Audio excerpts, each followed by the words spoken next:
Welcome to this special Italian wine podcast broadcast. This episode is a recording off Clubhouse, the popular drop-in audio chat. This Clubhouse session was taken from the Wine Business Club and Italian Wine Club. Listen in as wine lovers and experts alike engage in some great conversation on a range of topics in wine. If you enjoy listening, please consider donating through ItalianWinePodcast.com. Any amount helps cover equipment, production, and publication costs. And remember to subscribe and rate our show wherever you tune in.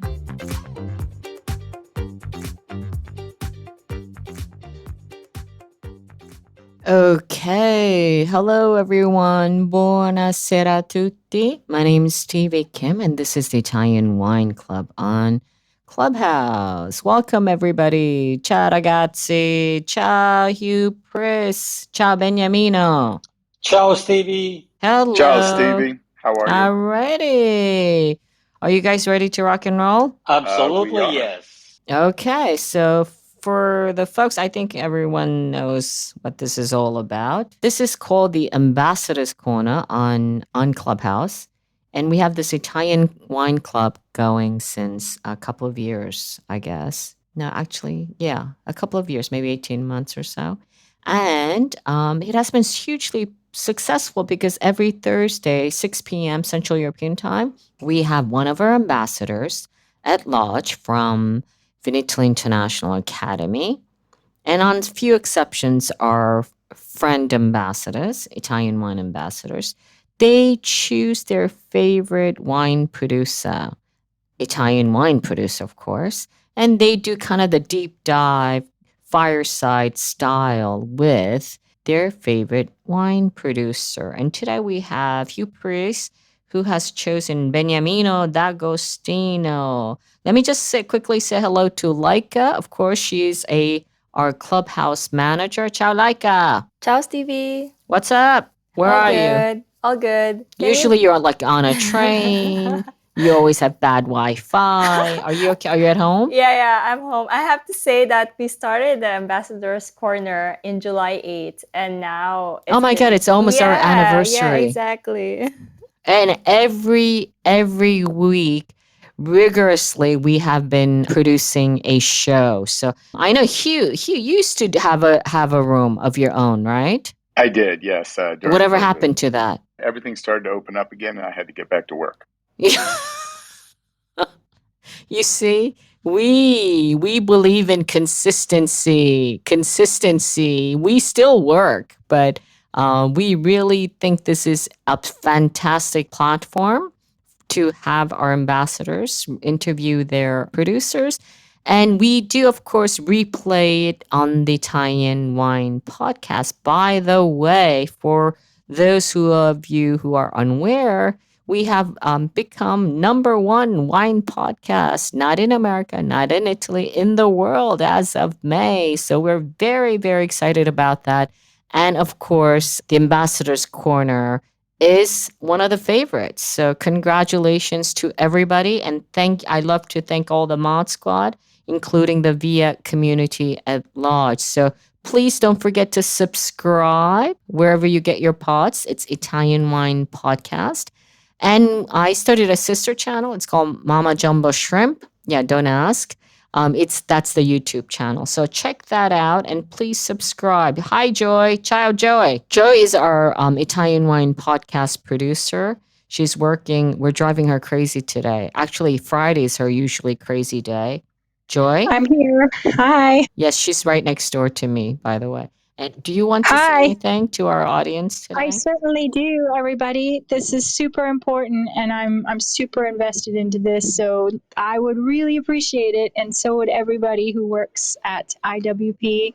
Could you guys, on July the 1st to the 31st, if you have a few seconds, go on to the Italian Wine Podcast, and there will be a link from July 1st onwards, where you can go and vote. It will only take a second We are basically in the running for an award, the best podcast listening platform, through the Podcast Awards, the People's Choice. And of course, me being uber competitive, I'm like super into this. I would love it if everybody went and voted. Just do it. July the 1st. After that, go onto the podcast, click the link, and vote. And that would be awesome. I'm sure. I mean, I think Laika and everyone at the social media team will have the information out there for you. So it's a small ask. We do this every single damn day. I'm driving everyone crazy. We do have a daily show now since the pandemic. So and the numbers are showing. So I know there are lots of you out there. In May, we had 330,000 listens just on SoundCloud. So I know there are many of you out there. So if you're listening to this and you listen to Italian Wine Podcast, please follow the instruction and vote for Italian Wine Podcast. Okay, on with the show. That's it. That's enough self-promo for the moment. Let's get on with the show. So, of course, Hugh Preece is our friend and our Italian wine ambassadors. Where do you actually live here? In New Jersey?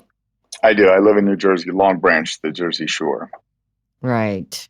Oh, well, you have the beach and stuff. That's why you're so relaxed. Yes, that's why I'm so chill. And of course, he is an entrepreneur. He owns several restaurants, and he does some educational stuff with Italian wine. And he is truly an Italian wine ambassador. So, and lots and lots and tons of Italian wine producers. Why did you choose Beniamino D'Agostino for our call today? Well, Benny and I have known each other for a while, but it wasn't. I didn't really meet Benny until after I had sampled some of his wines and some of his white wines, which are absolutely incredible from his region of Puglia. And I thought that what they're doing down there, I'd like everyone else to hear about the projects they're working on and their sustainability program. And I think in another life or a past life, Benny and I were brothers at one point. Oh, I see. Is that the avatar you have? That is, yes. Yeah, I love Hugh because every time there's a call, he has a different avatar. It's truly a labor of love on Clubhouse. I think Beniamino has one too, one of you. Yes, that's here at the restaurant in Princeton. Oh, so that's one of one. You have a picture at your restaurant. Yes. So I make all the producers. Aha! I have all see. the producers take a picture with me in that big chair. Oh, that's nice. That's a great idea. I still have to make it out there. Alrighty. So, what are our learning objectives from Beniamino's call today? Well, I want everybody to obviously. I'm sure they're familiar with Puglia, but I'm focusing on the inland side of Puglia. Where is he located exactly? He is located around the town of Gravina, which is straight west of Bari, on the border of Basilicata. Aha. And are you serving his wines at your restaurants? I do. I serve his Primitivo by the glass, and so you have a by the glass program. I do, and I also have 4 or 3 of his bottles, other bottles that I serve by the bottle. Okay, and what is kind of the best-selling, I guess, wine? I guess the by the glass, right? Yes, by the glass is by far.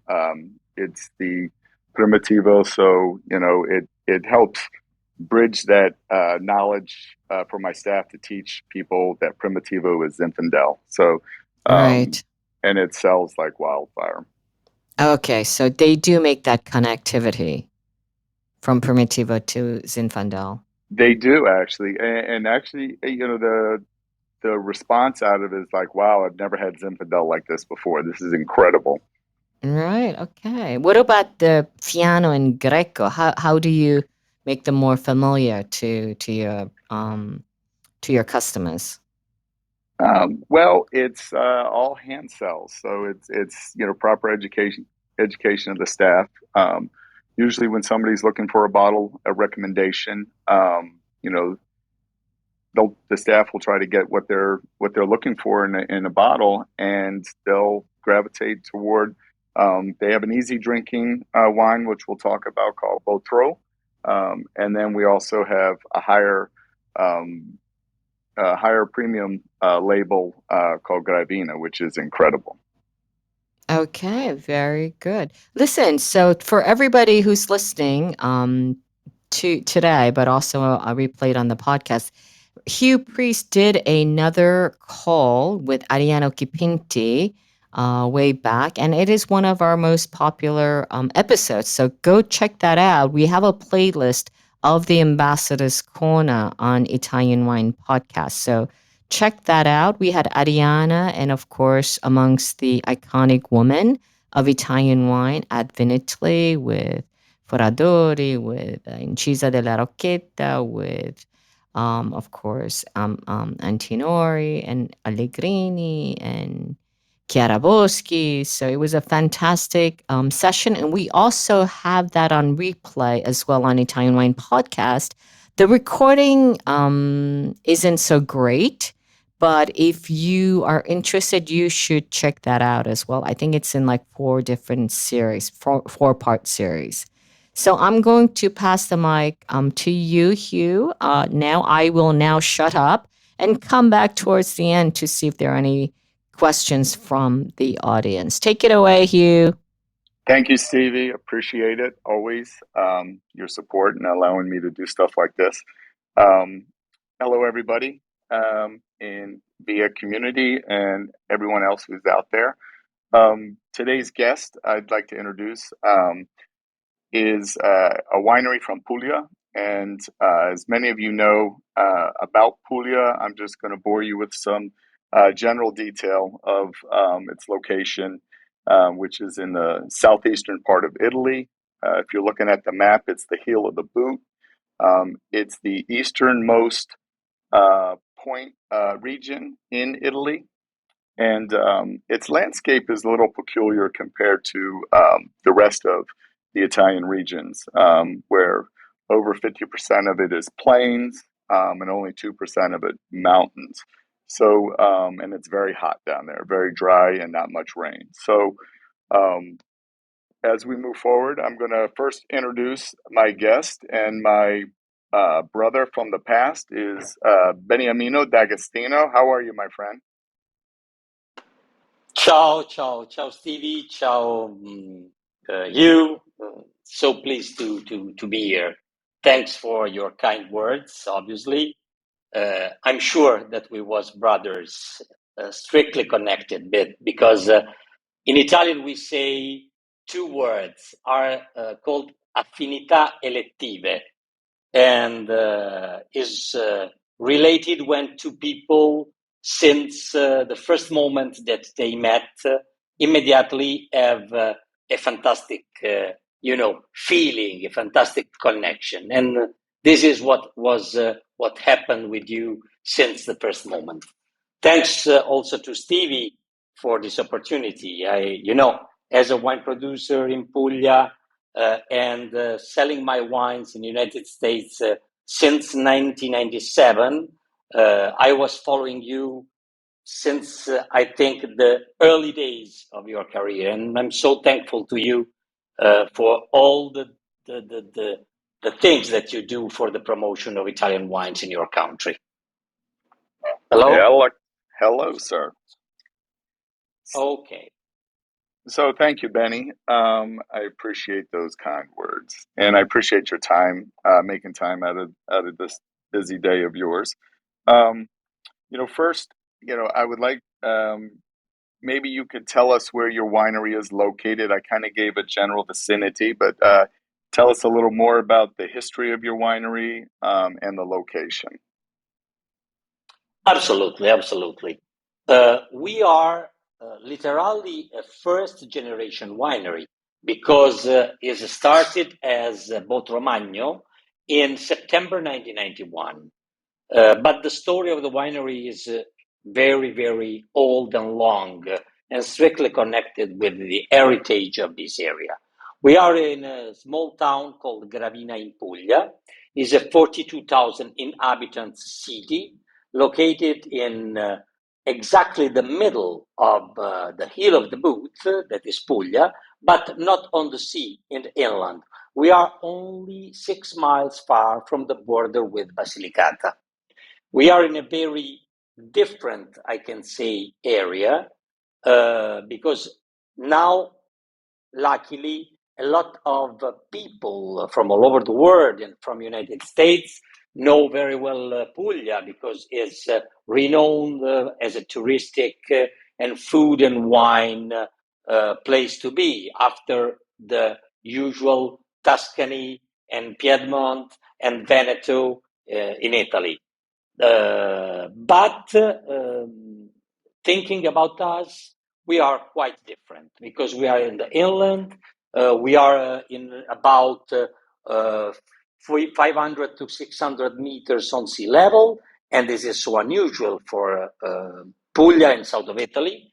It's a very hilly area that in some parts, especially during the spring when all it's green, reminds Tuscany, the county shire. We are something like that. We have no influence by the sea because we are 70 miles far from the Adriatic Sea on the east side and 70 miles far from the Ionian Sea on south side. Botrovagno started in 1991 for, I can say, an accident because at that time I was a lawyer. The president of the local cooperative, founded in 1951, was a close friend of my father.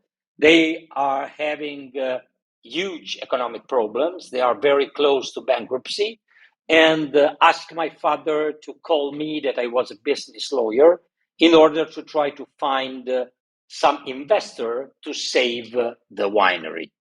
After a few months studying the papers, I have realized that I know very, very few things about the heritage and the history of my land. I understand and learned that my land has a very noble and ancient history. You think that the first traces of developed viticulture in this area are dated more than 3,000 years ago, 8th, 9th century before Christ. And I have learned that was at that time, and still we have now, probably the most important at that time white wine appellation called Gravina, after the name of the town, as usual in south of Italy when the wine is made blending two different grapes, and you cannot give the name of the grape to the wine. And at that moment, I literally fall in love with the winery, with the story, with the heritage, and decided to stop being a lawyer and starting to be a winemaker. Excellent. Great history. I love it. I love it. I love it. So tell me, what makes that region a little different when it comes to the soil? Puglia is generally rich in iron. You have the Terra Rossa soil. Tell us about your soil in particular. Yeah, just you can imagine this. Having an appellation only white in south of Italy is something like that is nonsense, because Puglia, Sicily, Basilicata are really well known for obviously their red wines. The reason is the perfect combination of soil and altitude. The soil is a white stone, tender, soft stone, is a limestone called tufo. The altitude I said to you, and the other characteristic is the big difference in terms of temperature between day and night, especially during the summer, when is the decisive moment of the maturation of the grapes. Every year, even during those days that is very, very hot, today here is 100 degrees Fahrenheit. It's about, I think, something like 42. During the night, the temperature rise down to the half. And this is absolutely helpful for the elegance, the fineness, the minerality, and the acidity of the wines. We have a very, very small part of fertile, terroir, and then the roots of the vineyards go directly into this stone called the tufo. Tufo is absolutely karsic, and when we have rain, the rain immediately goes deep in the underground, in the underground rivers, and the vineyards to survive and find the nutrition have to match a perfect symbiosis with the humidity that remains in these stones. Another spectacular interaction is between the roots of the vineyards and this stone is that during the prehistoric age, this area of Puglia was completely covered by the Mediterranean Sea, and these stones that are like sponge are really, really full of salt. And this saltiness is the back taste that you find in our white wines. This is true. This is what drew me to your Gravina. It was incredible. So you mentioned rain. Puglia is very dry in its in generally speaking. Do you get much rain in your location and being in higher altitude? Thanks God, we are really, really in a hidden, wonderful place to grow correctly the vineyards.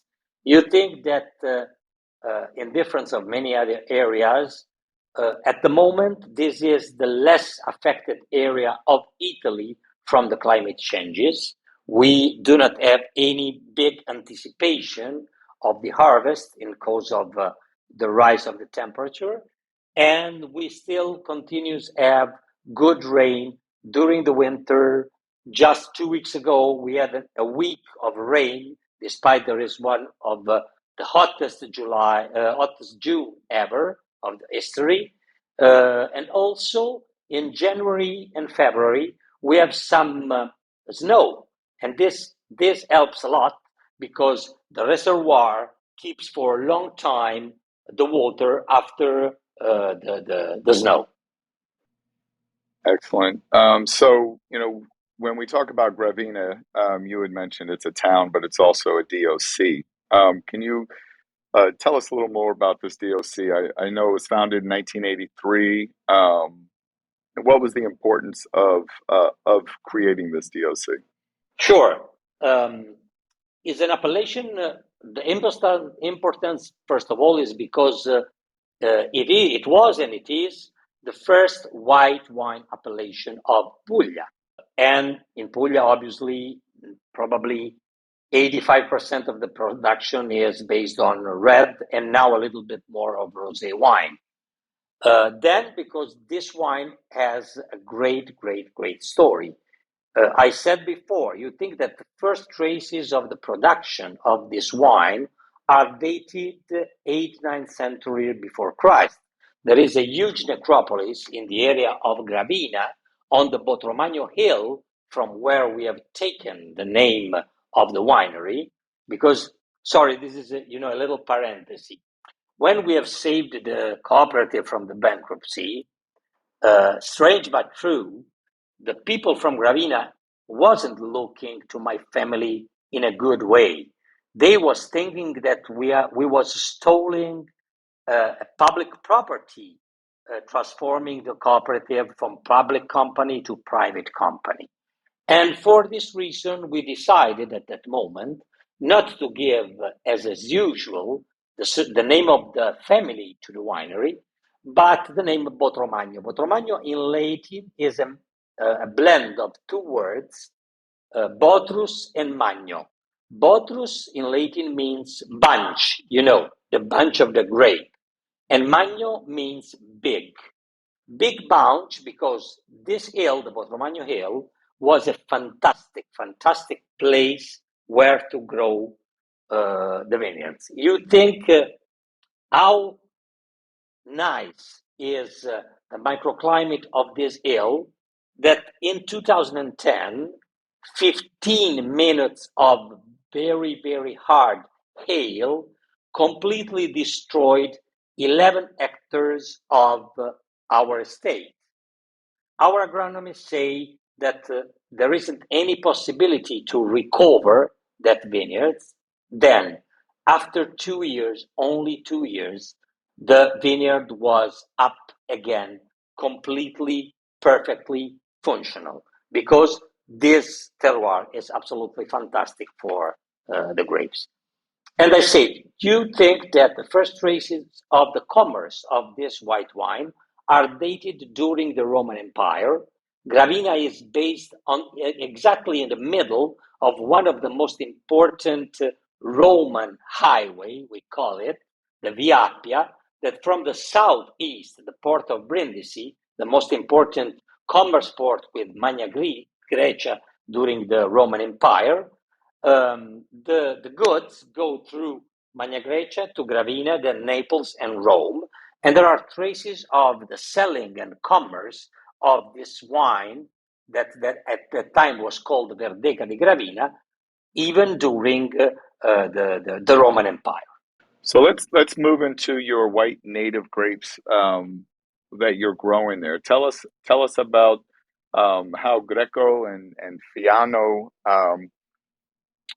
made their journey into Puglia, into your region. The secret is very simple. Once again, sorry to be repetitive, but the secret is the microclimate, is the terroir. In this part of Puglia, grapes like Greco, like Fiano, like Falanghina, like Malvasia, and that is quite the same grape that you find back in Campania, especially in the Avellino area, the Greco di Tufo area. Here we have the perfect climate condition, to have not heavy white wines, very elegant, very mineral, very salty, very food friendly. Here it's very easy to grow and very easy to transform the grape in a juice, in a wine that go on the palate of the final customers, giving to him exactly the same sensation that he finds if he came here in Puglia on our hills and smells our spontaneous herbs and try our simply but authentic food that pairs wonderfully with those native grapes. Excellent. We'll get into food at the end of this and what you're pairing with some of your wines. Oh, the characteristics of your whites, and in particular the Fiano and the Greco. Is there a marker we should be looking for when we're tasting your wines? Yes, for sure. I think that especially if I tell you this story. This is a nice story. Many years ago, a journalist, I don't want to say the name for obvious reason, Nunzio Castaldo, at the time he was the vice president of Winebow, my national importer in the United States, sent some samples of Gravina Bianco to this famous journalist to have a tasting. And the journalist said to Nunzio, please know, I'm bored of these heavy white wines that are coming from south of Puglia.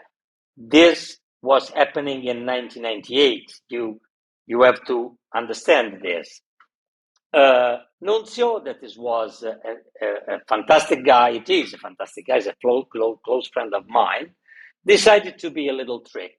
That week, this journalist have a blind tasting of white wines from Friuli in a famous restaurant in Manhattan, in the center of New York. He gives some money to a waiter and add one bottle of Gravina, obviously folded, to this tasting. And at the end of this tasting, the number 13, I still remember, of the sample had an 89 points from this journalist. At the moment, Nunzio revealed the trick to this journalist that is a friend, and the journalist said to Nunzio, okay, I was wrong. I'm a journalist. I have to taste everything and do not have any, idea before tasting the wine. Probably this is the best way for me to show to you which is the characteristic. Our wines are like the most of northern Italian wines, but for me, white wines, but for me with a little bit more hint of character that is given by the minerality and the saltiness. I do detect the piercing minerality when I'm drinking that wine, and it's just incredibly refreshing and elegant, which made me fall in love with it. So thank you. What other native whites are you growing, and that you can tell us about? I do know you grow Chardonnay there as well. About the Chardonnay, yes, but we have only 2 hectares of this grape, and we sell mainly locally. We train it in organic way.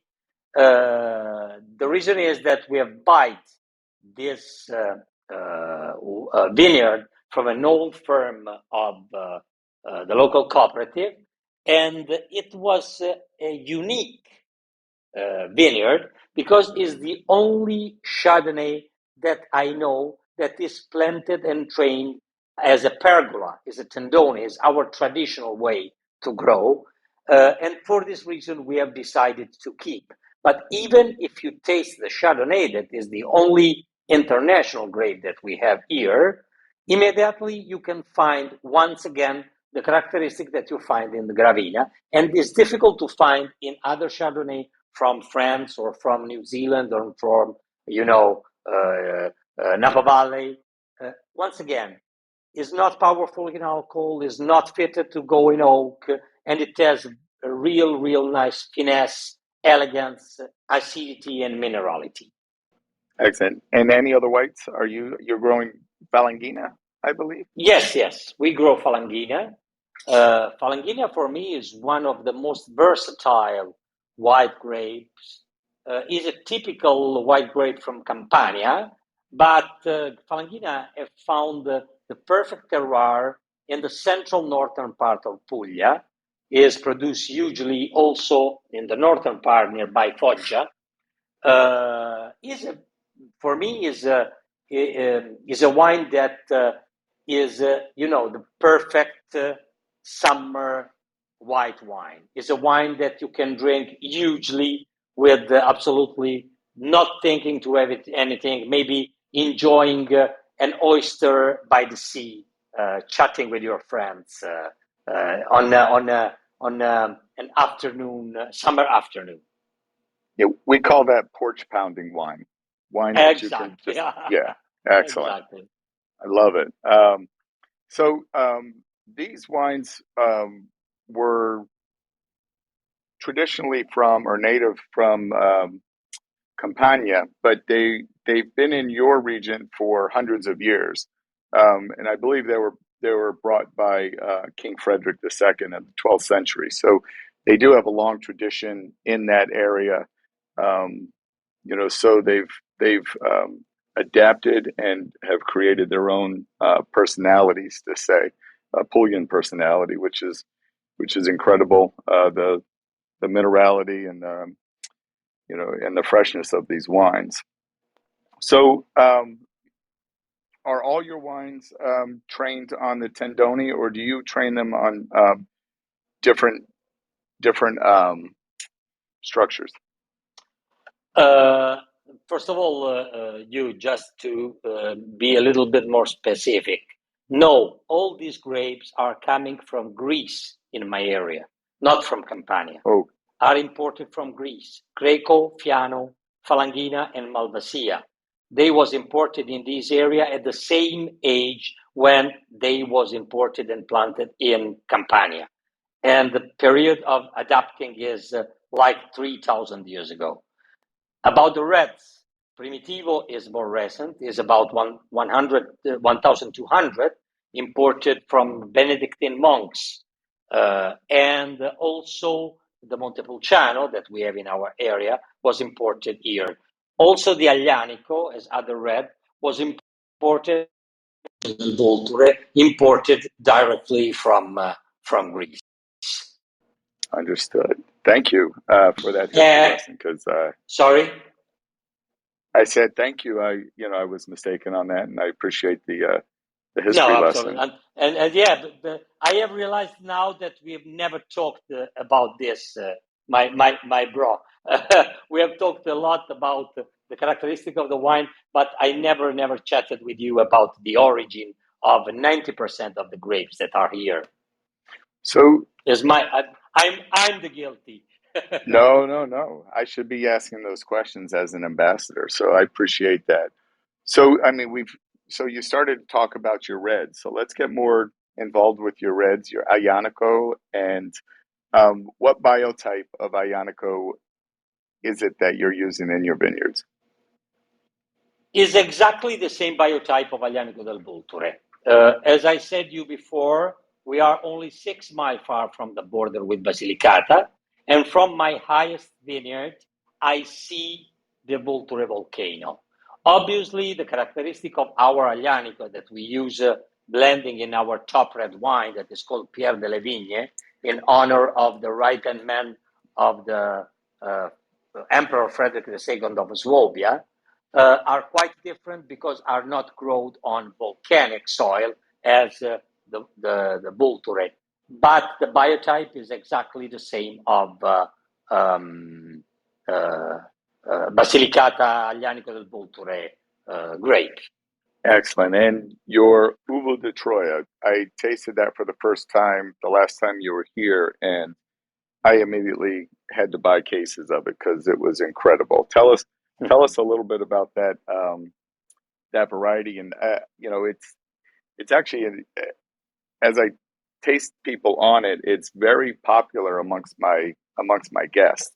So I'm interested on seeing if you've seen growth in that particular variety and how you see it in the future. Okay, Nero di Troia is the wine that I used to drink at home. Is my house wine.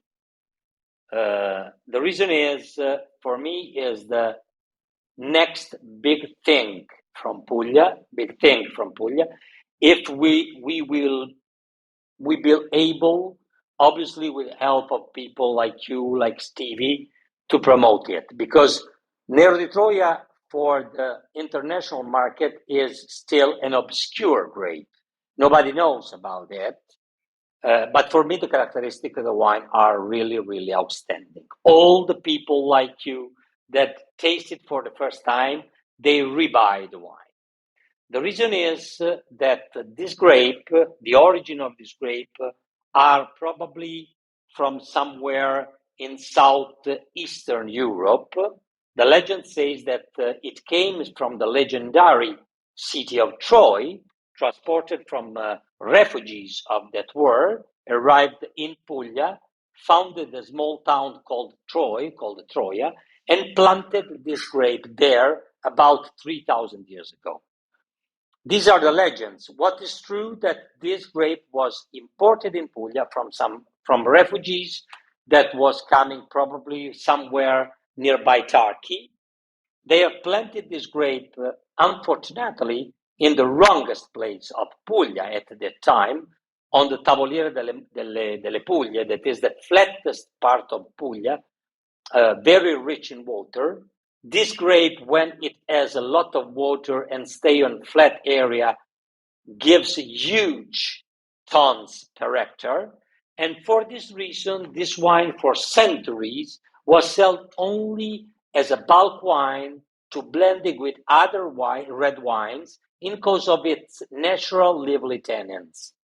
Only recently, not more than 30 years, few wineries in Puglia, like us, we have tried something different. We have planted it in altitude. We have reduced drastically the yields per hectare.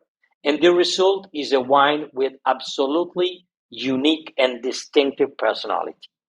I prefer Nero di Troia when it's unoaked because it has natural noble tannins, medium body, very long on palate, wonderful in nose with hints of cherries, violets, and it works absolutely perfectly with wide range of food, from meat, pasta, pizza, and also with fish. For example, one of my favorite pairing of Nero di Troia is with the grilled salmon. I tell you, the first time that I sold this wine in the United States was only 200 cases of 12. I have to push on my importer, the mythical Leonardo Locascio, to buying this wine. He have bought it only because he's a very, very close friend of mine. He do not believe a lot in this wine. We have sold the 200 cases of the wine to only one restaurant in the village in New York City in 2 weeks. And the reason is that the people that have tasted this wine paired with, it was a Roman restaurant, paired with Italian pasta, truly Italian pasta, immediately want to rebuy and retaste it. Incredible. The tannins are high, but yet refined, and it's a beautiful, beautiful wine in the glass. So, what is your position on sustainability with the winery? Yeah. This is what we are talking a lot all over the world, but few people are doing something really different. In 2004, when my daughter was born, it's very simple and very truthfully. Only at that moment I have realized that I have to do something to preserve the environment for the future generation. We have started the organic training methods in our winery. We have reached 100% of the surface, 45 hectares in 2008. And since that moment, we are organic and vegan certified with ICEA, that is one of the most strict control authorities of all Europe. But it's not only that. From that moment, we have changed completely in our mind on everything. We have started planting half hectare of new forest every year.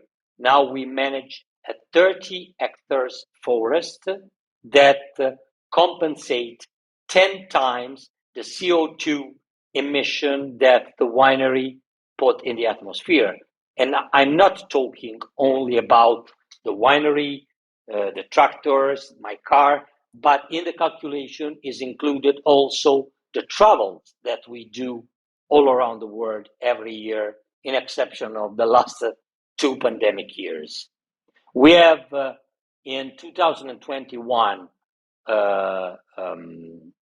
built a solar panel power central on the rooftop of the winery that give to us 90% of the energy that we need, and the other 10% is produced by 2 small windmills that we have in the fields. And in 2016, we have completed this process of sustainability program using 90% of recycled glass for our bottle, recycled paper for our boxes, and recycled papers for our labels. That must have been very difficult to achieve and very expensive to get to that point. Is your philosophy on sustainability, is it a movement in the region, or is it just a discussion? What are you seeing from other producers? We have a big problem. The producers like me and like all the others have to invest and gain. We are, not a non-profit organization. The problem is this: all the people around the world are sensitive to this argument. All the producers are sensitive to these arguments, but at the moment, mostly of final customers and importers don't want to buy more to preserve the environment and save the planet. And this is the reason why not many wineries can afford a sustainable program to go in this way, because it's expensive and there is no way at this moment to not only gain money, but to recover the major quantity of money that we use investing in this process. It's definitely a long-term investment to see the return on it, but it's definitely a necessary one for our world. Yes, I agree. I agree, you. But I'm a little bit upset because there are a lot of people that only talk about the environment, maybe having a meal or buying a. Sorry for to be a little bit polemic, but I was a lawyer. My real nature sometimes goes out. I'm like Hulk. I became a little bit green when something like this happens. I think that also the final customer have stopped to talk only about sustainable wines, natural wines, and all these things, and giving their support, real support, to the winery that go in that way. Only in that way we can have more people that follow us. Agreed. It's got to be a movement from all points. So as we're coming to the end of my questions here, I wanted to ask you, and I know it's like asking, what your favorite child is, which is not good, but what wine is your favorite and you're most proud of? I have to say two, because you know that there is a wine that is sold mainly in the United States that is called Rosé di Loulou, 100% from Nero di Troia grapes, dedicated to my daughter Lulu, because the day that I was in this vineyard, this is a single vineyard rosé that is quite rare also, I was buying this vineyard in the moment that my wife made me a phone call and said to me that she was pregnant, and at that time it was 4 years that we was trying to have a child. And also I'm proud because this Rosé di Loulou is a really, really, really unique rosé wine, because it has the color of the Provençal rosé, but the structure of the southern Italian Apulian rosé. The second wine, obviously, is the Gravina Bianco, because we have saved this appellation, historical appellation, from the disappearing. We are proudly the only one producer of this appellation in the world, and also because for me is I don't want to be not modest, but for me at the moment is the white wine from indigenous grape from Puglia that is the best white wine that show best than the other the real characteristic of white wine southern Italian in the world. If you haven't tasted either one of those wines, they are incredible. And you need to go out and get some or go and visit Benny in Puglia. So you picked two wines. So what are you eating with both these wines? Oh, okay. With Gravina Doc is what we call it the Apulian sushi. That is have nothing in common with sushi, only that is raw fish. We have fantastic mussels, fantastic oysters here. We have a shrimp called the Rossetto di Gallipoli that is a violet, shrimp that has really, really a unique flavor. Every time, often we have talked about it. I love the way that you in the United States cook your own fish or have raw fish. But also, that the fish that came from the Mediterranean Sea, in cause of the most concentration of salt, is more savory than any fish that you can find from the ocean in your country. And this combination of saltiness in the raw fish, and saltiness and minerality in the back taste of the Gravina Bianco is something to die for.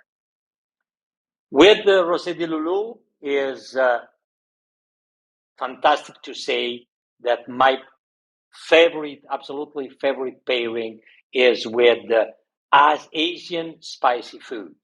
If you taste this rosé with sushi, for example, with a little bit of wasabi, or spicy shrimps typical from tandoori cuisine, you can have a great food and wine experience.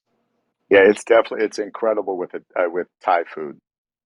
Yeah, I agree with Thai food, because of the combination of the tannins of the Nero di Troia, the acidity of the wine, the minerality, you have a little bit of this Thai food, and the wine is able to clean completely your palate, and your palate is asking for more food and then back for more wine.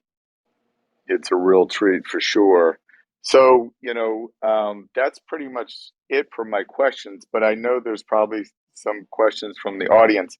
But before we do that, let's talk about the famous bridge in Gravina and the most recent movie it was in, because it was a fantastic movie. I loved it, and I think it was Daniel Craig's last time he was going to be 007. Oh, it's incredible.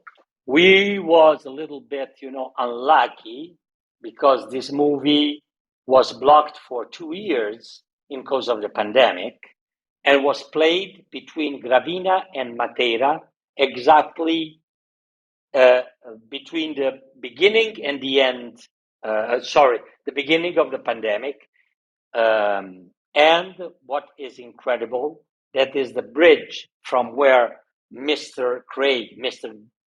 007, James Bond, jumps down to avoid to be killed, is exactly underneath the window of my mother's bedroom. Because my parents, they are so lucky, lived in a 300 years old palace overlooking the gorge of Gravina. Please, if you can, go on internet and find the trailer of No Time to Die, and all the scenes of the trailer are played exactly under the window of my mother's bedroom. I think I saw your mom drinking a glass of the Lulu in that trailer. For sure, looking at the blonde hairs of the lady that is with James Bond, and someone said that actress looks so similar to my daughter Lulu. That's a great compliment. I've never met your daughter, but I'm sure, you being the father, she's a wonderful, wonderful young lady. Absolutely. She's just turned 18, and I'm so proud of her. Is there anything else you want to let out to the crowd, or is anyone out there that wants to ask a question? No, I don't wanna be boring for anyone. I'm at disposal to any question. As a lawyer, I have the tendency to talk a little bit too much. Just leave that to me. I'll be the boring part, Benny. No, my brother, no, absolutely not. So anybody out there, you want to talk a little more about the DOC? So what wines can you produce in the DOC besides white? No, there is actually, we are allowed to produce also rosé, red, sparkling, and dessert wine. But in respect of the tradition, we have still maintained only the historical Gravina Bianco in two versions, as you know, because we have the Gravina Bianco and we have the single vineyard special selection that I know that is one of your favorite white wines, that is the Poggio al Bosco. Poggio al Bosco is, it means, literally translated, place in the forest. We have given this name to the wine because it came from a 3 hectares single vineyard located in the middle of the biggest preserved area of central Puglia, a forest called Difesa Grande, Bosco Difesa Grande. And what is fantastic is this vineyard that we have is the only vineyard of all our properties that is not on limestone, but is on Bordeaux pebbles stones planted. We made a selection of the single healthy bunches, then a second selection of the single fruits on selection tables, 6 months on lease, and 1 year of fining between stainless steel and bottle before release. Someone has called this wine the Apulian Chablis. I agree a little bit because this is probably the only white Apulian white that is fitted to develop very, very well in time. Agreed. So we're going to hand the room back over to Stevie Kim. Thank you, Stevie, for giving us this opportunity. Okay, there you go. There's the pause button. Thank you so much, Stevie. Listen, fantastic. Beniamino and Hugh, the Blue Brothers, the soulmates from Puglia to Princeton. Excellent discussion going there. There's no more time actually for questions. But how do we get to Botromagno? What is the nearest closest airport, Beniamino, to get to your winery if someone wants to visit? Yeah, the closest airport is Bari. It's very easy to easy to reach because there are 2 or 3 flights daily from Rome and Milan to Bari. If you arrive from any part of United States, you arrive mostly from the East Coast, is from New York to Rome, and you have 45 minutes flights to Bari, and then there are only 30 minutes from Bari Airport to my winery. Okay, that's very good to know. And just an overview, how many labels do you have in terms, how many wines do you produce? Actually, we produce in total 10 different wines. Okay. 6 wines. And your signature wine is Gravina, is that correct? The signature wines for the white wines is Gravina, and the most selling wine from Reds International is our Primitivo, but also we sell successfully our top red wine that is called Pierre de la Vigne. The first vintage was in 1991, and it is a blend of Aglianico 60% and Montepulciano 40%. Okay, so that's incredible. Yeah, I'm going to close up the room. I know that your handle is Botromagnovini. I suppose both in Instagram and Twitter, and of course, Mr. Fermented Boss himself, Hugh Preece. Leica, did you want to come back and let us know who the next the lineup of the next guests? Yeah, we're still working on for the next week. But then we have one confirmed from Ciro, who's actually here in this. Oh, he's here in the room. He's going to be interviewing Salvatore Avallone of Villa Matilde on July 25. Okay, excellent. Okay, everybody. See you next time. Ciao, ragazzi. Thank you very much. Ciao, Beniamino. Ciao, Hugh. Ciao, everybody. Snip, sip, sip, and spit. Once again, here we go. Listen to the Italian Wine Podcast wherever you get your podcasts. We're on SoundCloud, Apple Podcasts, Spotify, Himalaya FM, and more. Don't forget to subscribe and rate the show. If you enjoy listening, please consider donating through ItalianWinePodcast.com. Any amount helps cover equipment, production, and publication costs. Until next time, cin cin.